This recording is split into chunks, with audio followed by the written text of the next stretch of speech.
तर कुठल्या भागामध्ये रातांबे बोलतात, आमसूल बोलतात. तर आज मी ह्या रातांब्यांपासून कोकम ही पद्धत दाखवणार आहे. कोकम कसे तयार होतात हे दाखवणार आहे. आपण पहिल्यांदा हे सगळे स्वच्छ धुवून घेऊ.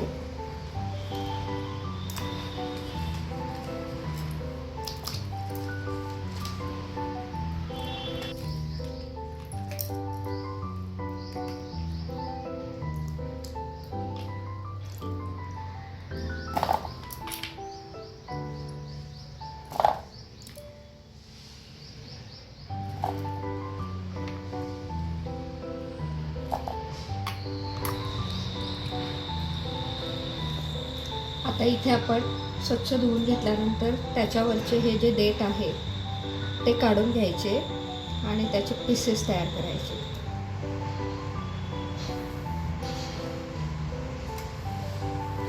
इथे एका जाळीदार भांड्यामध्ये, म्हणजे त्याच्या खाली एक असं रिकामं भांडं घ्यायचं आणि वरती असं जाळीदार, आणि शक्यतो ह्या प्रोसेसला सगळं प्लॅस्टिकचा वापर करायचा, कारण कोकम हे आंबट असल्यामुळे स्टीलच्या भांड्यांचा वापर करायचा नाही, काचेचा किंवा मग प्लॅस्टिकच्या भांड्यांचा वापर करायचा. आता मी इथे ही आमसुलं तुम्हाला अशी फोडून दाखवते. त्याच्या आतमध्ये असं बी असतं, हे बी काढून घ्यायचे आपण.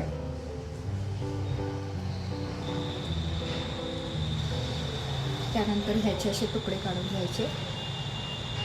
चाकूच्या साहाय्याने सुद्धा कटिंग करून घेतले तरी चालतात, पण हाताने ते सहज निघतात.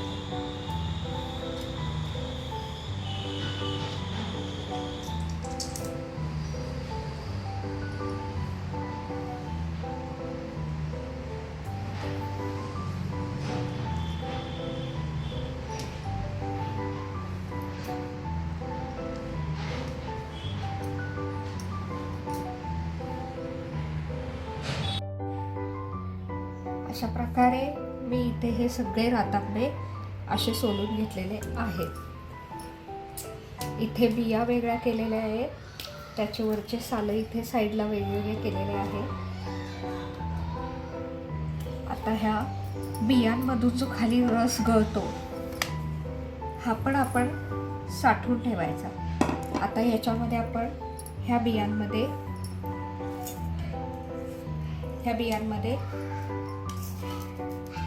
खडा मीठ आहे ते घालून घ्यायचा. 1 चमचा खडा मीठ घालून घ्यायचं. त्याला छान चोळून घ्यायचं.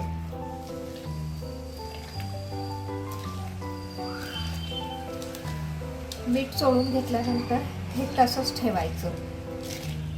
फ्रीजमध्ये ठेवलं तरी चालतं किंवा फ्रीजच्या बाहेर ठेवलं तरी चालतं. हे दिवसभर रात्रभर असंच ठेवायचं.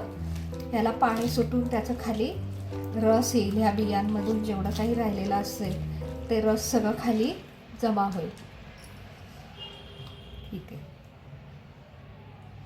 जितका रस जमा होईल तितकं साठवून ठेवायचं. त्याचे सगळे सोललेले आमसूल आहे हे अशा प्रकारे होतात. ह्यांना कडकडीत उन्हामध्ये प्लॅस्टिकवरती वाळवून घ्यायचं. मी आता इथे ह्या टोपल्यात ठेवलेल्या आहेत. जरा ऊन आलं की त्या उन्हामध्ये मी सगळे प्लॅस्टिकवरती हंतरणार आहे.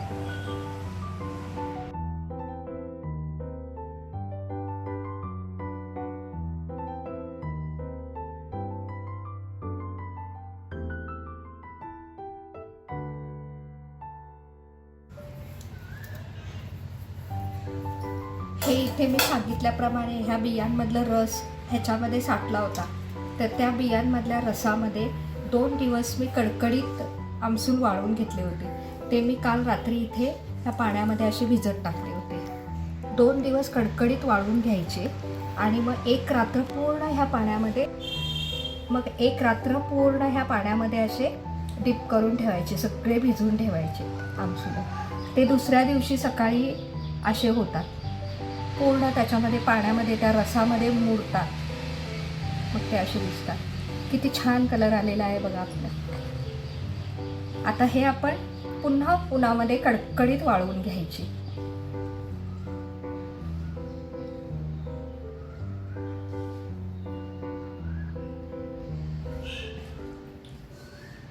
किती सुंदर कलर आलाय कोकमला बघा.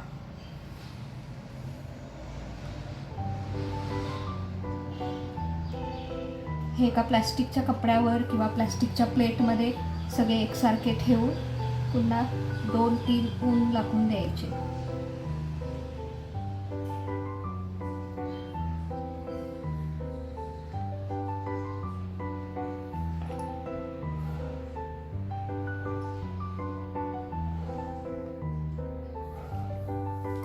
आता मी हे सगळे ह्यामध्ये रसामध्ये डीप केलेले कोकम सगळे काढून घेतले.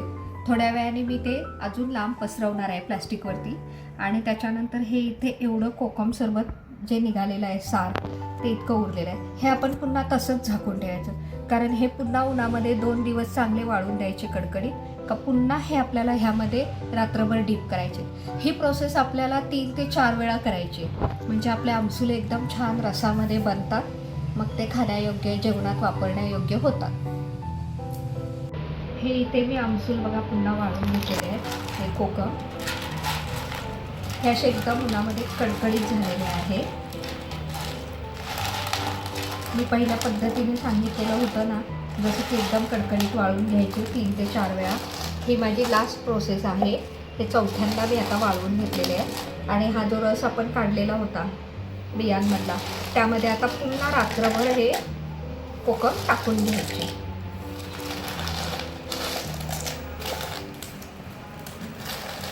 त्याच्या आवाजावरूनच कळते की ती कडकडीत वाळलेले आहे.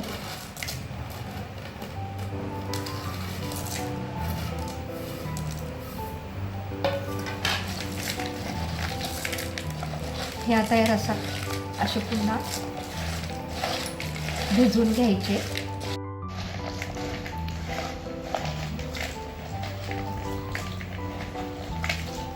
आता ह्या रसामध्ये मी असे भिजवून ठेवले. हे असे रात्रभर ठेवणार. कलर बघा आपल्या कोकमांचा किती छान आलेला आहे. हे घरगुती आपले आता कोकम आमसूल तयार होणार.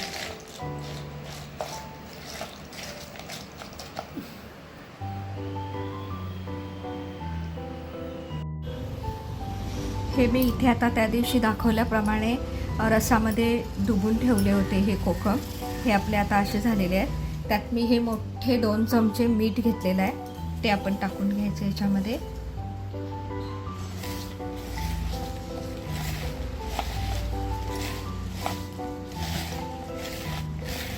आणि हे असेच 1 दिवस बाहेर ठेवायचे हवेवरती.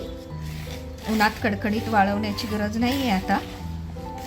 आणि मग त्याच्यानंतर आपण हे चिनी मातीच्या बरणीत, काचेच्या बरणीत किंवा प्लॅस्टिकच्या बरणीमध्ये हे असे कोकम आपले भरून ठेवायचे. आपले कोकम हे तयार आहेत आता.